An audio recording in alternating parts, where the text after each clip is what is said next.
지금 전 세계 제조업의 지도가 바뀌고 있습니다. 중국에서 빠져나온 공장들, 미국으로 돌아가려는 기업들, 그리고 그 사이에서 조용히 그러나 강력하게 떠오르는 나라, 바로 멕시코입니다. 지난 3년 동안 미국 기업의 멕시코 투자 규모는 사상 최고치를 기록했고 한국, 일본, 유럽 기업들까지 줄줄이 멕시코로 이동하고 있습니다. 도대체 왜 전 세계 기업이 멕시코로 몰리는 걸까요? 오늘은 그 이유를 가장 현실적이고 가장 깊이 있게, 그리고 멕시코에 실제로 살고 있는 사람의 시선으로 풀어보겠습니다. 제1편 왜 니어쇼어링이란 무엇인가? 1장 전 세계 기업이 멕시코로 몰리는가? 니어쇼어링이란 무엇인가? 먼저 이 모든 흐름의 중심에 있는 단어, 바로 니어쇼어링 NEARSHORING입니다. 니어쇼어링은 말 그대로 멀리 있는 공장을 가까운 곳으로 옮긴다는 뜻입니다. 기업들은 지난 20년 동안 중국에서 생산해 미국으로 수출하는 구조를 유지해 왔습니다. 하지만 코로나 이후 이 구조가 완전히 흔들리기 시작했죠. 코로나는 전 세계 공급망을 한순간에 멈춰 세웠습니다. 항만은 적체되고 운임은 폭등하며 물류는 혼란에 빠졌습니다. 미국과 중국을 포함한 주요 국가들의 충돌 속에서 기업들은 생산과 운송을 동시에 잃어버렸습니다. 이 위기는 분명한 교훈을 남겼습니다. 더 강하고 더 분산된 공급망이 필요하다. 글로벌 물류 비용은 팬데믹 이후 폭등했습니다. 컨테이너 운임은 300% 이상 치솟고 항만과 선박은 적체로 멈춰 섰습니다. 이 급등은 기업들에게 단순한 비용 문제가 아니라 공급망 전체의 리스크를 다시 계산하게 만든 사건이었습니다.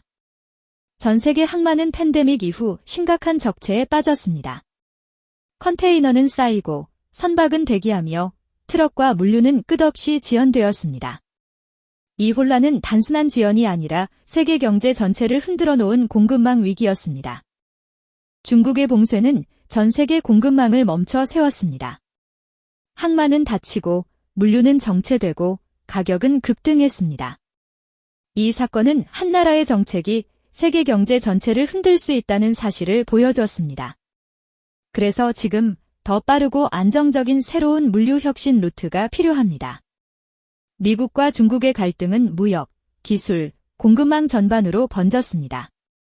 항만은 닫히고 교역은 막히며 세계 물류는 양쪽의 충돌 속에서 흔들렸습니다. 이 분열은 기업들에게 분명한 신호를 보냅니다. 더 안전하고 더 예측 가능한 새로운 공급망이 필요하다. 기업들은 깨달았습니다. 아, 이렇게 멀리 두면 언제든 멈출 수 있겠구나. 그래서 미국 기업들은 결론을 내립니다. 공장을 다시 가까운 곳으로 옮기자. 그 가까운 곳이 바로 미국과 국경을 맞대고 있는 멕시코입니다. 왜 전 세계 기업이 멕시코로 몰리는가? 첫 번째 이유는 미국과의 지리적 이점, 세계 최강의 위치. 미국과의 지리적 이점, 세계 최강의 위치. 멕시코가 가진 가장 강력한 무기, 바로 위치입니다. 미국과 3145km의 국경을 공유하고 트럭으로 하루 만에 미국 주요 도시로 물류 이동이 가능합니다. 몬테레이에서 텍사스까지 차로 단 서너 시간. 국경을 넘어 이어지는 이 길은 멕시코 산업의 심장과 미국 남부의 경제 허브를 연결합니다. 지리적 근접성, 그것이 바로 경쟁력입니다. 레온에서 휴스턴까지 이 무역 루트는 멕시코와 미국을 연결합니다. 국경과 산업을 넘어 상품이 이동하고 경제가 성장하며 협력이 물류의 미래를 이끌어갑니다. 별표. 국경을 넘어 멕시코와 미국을 잇는 새로운 물류 혁신 루트. AI와 자동화, 친환경 트럭과 스마트 항만이 연결되어 상품은 더 빠르게, 더 효율적으로 움직입니다. 이 길 위에서 미래의 공급망이 현실이 됩니다. 중국에서 미국까지 컨테이너를 보내면 20일에서 30일, 멕시코에서 미국까지는 단 하루. 이 차이는 기업에게 돈입니다. 재고 비용, 운송 비용, 리드 타임, 모든 비용이 줄어듭니다.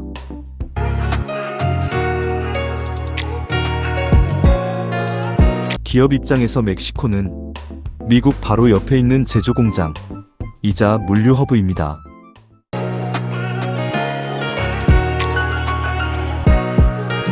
둘째 이유는 미국과의 무역협정 USMCA 중국이 절대 가질 수 없는 카드. 두 번째 이유는 멕시코가 가진 특권입니다.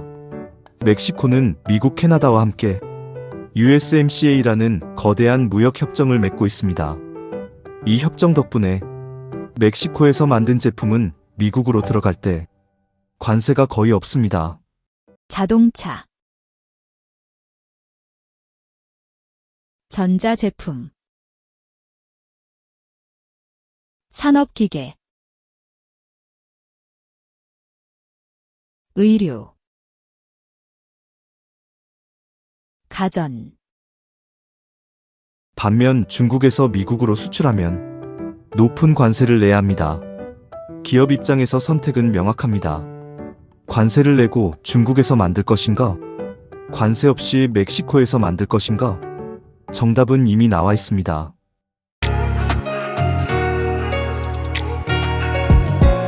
셋째 이유는 인건비 경쟁력과 젊은 인구 구조. 세 번째 이유는 인건비입니다. 멕시코의 평균 제조업 임금은 중국보다 낮거나 비슷한 수준입니다.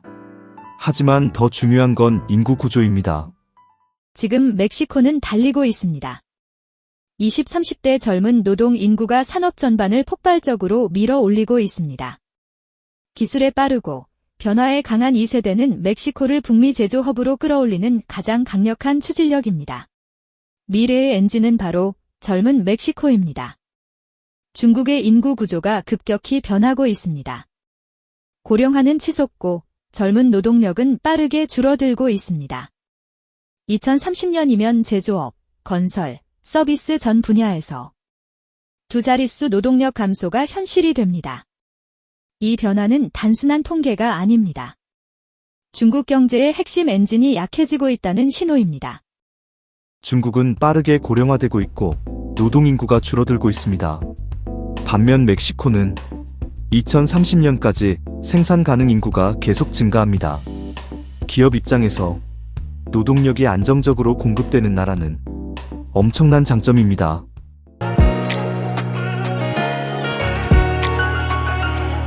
네 번째 이유는 제조업 인프라의 완성도, 자동차 전자 강국. 멕시코 자동차 산업이 세계를 뒤흔들고 있습니다. 2023년 멕시코는 세계 6위 자동차 생산국으로 올라섰습니다. GM, 닛산, 폭스바겐, 기아 글로벌 브랜드들이 멕시코에서 생산해 미국, 캐나다, 유럽으로 쏟아져 나갑니다. 제조 물류 수출이 하나로 연결된 나라. 멕시코는 이미 글로벌 자동차 허브입니다. 멕시코가 전자 가전 산업에서 세계를 놀라게 하고 있습니다. 2023년 멕시코는 세계 5위 생산국으로 올라섰습니다. LG, 삼성, 월풀 글로벌 브랜드들이 멕시코에서 생산해 미국, 캐나다, 유럽으로 퍼져나갑니다. 제조, 조립, 수출이 하나로 이어진 초강력 공급망. 멕시코는 이미 글로벌 전자 가전 허브입니다. 멕시코는 세계 12위의 항공산업 생산국입니다. 제트 엔진, 동체, 날개기 모든 부품이 세계 항공기 제조의 핵심을 이룹니다. 에어부스, 비언베일디알, SFRN, 하니웰, G-에이비션. 이 글로벌 기업들이 멕시코에서 미래의 하늘을 조립하고 있습니다. 멕시코는 지금 새로운 산업의 중심으로 이동하고 있습니다.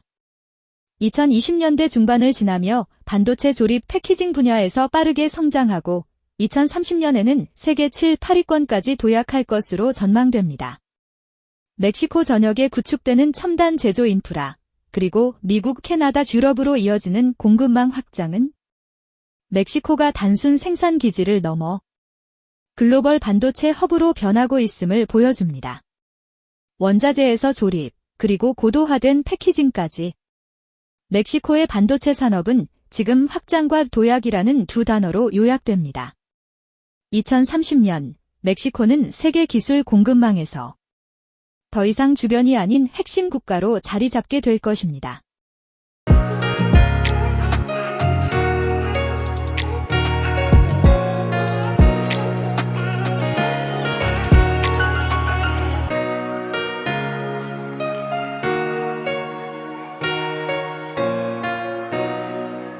특히 자동차 산업은 전 세계 브랜드가 모두 들어와 있습니다.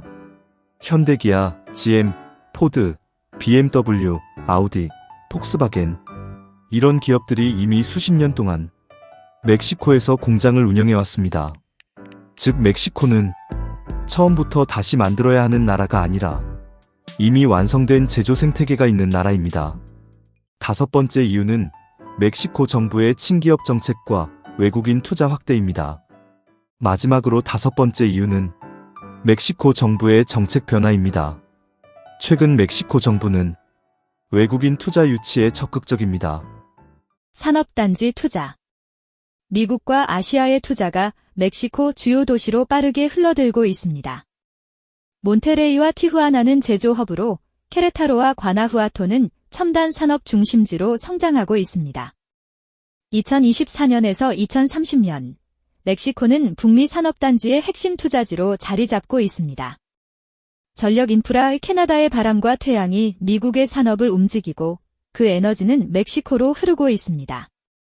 2024년에서 2030년, 북미는 하나의 전력망으로 연결됩니다. 멕시코는 이제 에너지 전송의 중심 허브로 성장하고 있습니다. 멕시코에서의 공장 설립은 부지 선정과 법인 설립을 시작으로 인허가와 인프라 연결이 빠르게 진행된다. 설비 설치와 운영 허가까지 마치면 기업은 단기간에 생산을 시작할 수 있다. 멕시코 공장 설립 절차 간소화 6단계에 대하여 알려드리겠습니다. 1. 부지 선정 및 산업단지 계약. 2. 법인 설립 및 세무 등록 운영을 위한 기본 법적 구조를 마련한다. 3. 건축 환경 인허가 간소화 산업단지 내에서는 인허가 절차가 크게 단축된다. 4. 전력 용수가스 인프라 연결 필수 인프라. 생산 가동을 위한 핵심 인프라를 확보한다. 5. 기계 설비 반입 및 설치 생산 라인을 구축하는 단계라. 6. 운영 허가 및 생산 개시 고 라이브 모든 준비가 끝나면 정식 운영이 가능하다. 외국인 투자 세제 혜택. 멕시코는 외국인 투자 기업의 법인세 감면과 관세 면제 혜택을 제공한다. 산업 단지별 세제 인센티브로 생산 장비와 부품은 무관세, 신규 투자 기업은 최대 5년간 세율이 낮아진다. 이제 멕시코는 북미 투자 허브로 성장하고 있다. 법인세 감면 30% 20에서 25%. 장비 부품 무관세, 프리 트레이드 존. R&D 세액공제 고용 인센티브 인프라 지원. 세제 혜택 지역, 텍스 인센티브 존즈, 표시됨.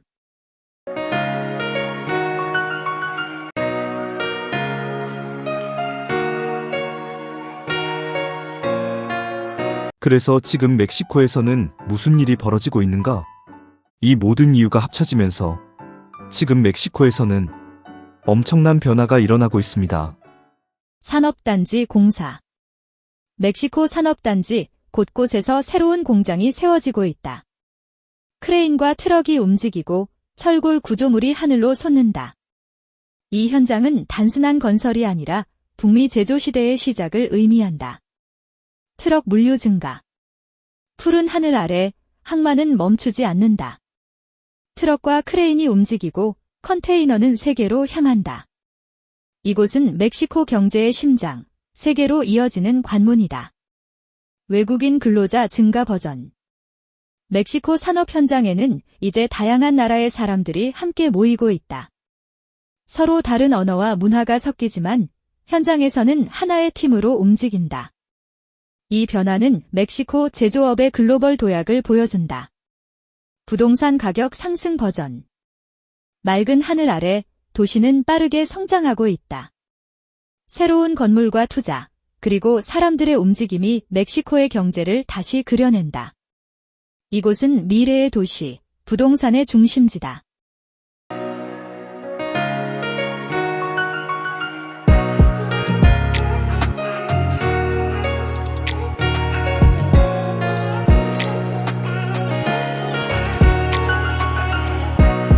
산업단지는 100% 만석, 새로운 공장은 줄줄이 발표, 물류 트럭은 도로를 가득 메우고 부동산 가격은 매년 상승하고 있습니다. 그리고 한국 기업들도 빠르게 움직이고 있습니다. 멕시코는 지금 전 세계 제조업의 중심으로 이동하고 있습니다. 이 변화는 단순한 경제 뉴스가 아닙니다. 우리 삶, 우리의 일, 그리고 앞으로의 10년을 바꿀 거대한 흐름입니다. 다음 편에서는 왜 몬테레이가 니어쇼어링의 수도가 되었는가? 그 이유를 현장 영상과 함께 깊이 있게 다뤄보겠습니다. 멕시코에서 살아가는 한 사람으로서, 그리고 이 변화를 직접 보고 있는 사람으로서 여러분과 이 이야기를 계속 나누고 싶습니다. 이 영상이 도움이 되셨다면 구독과 좋아요, 알림 설정해주는 센스. 다음 영상에서 뵙겠습니다. 감사합니다.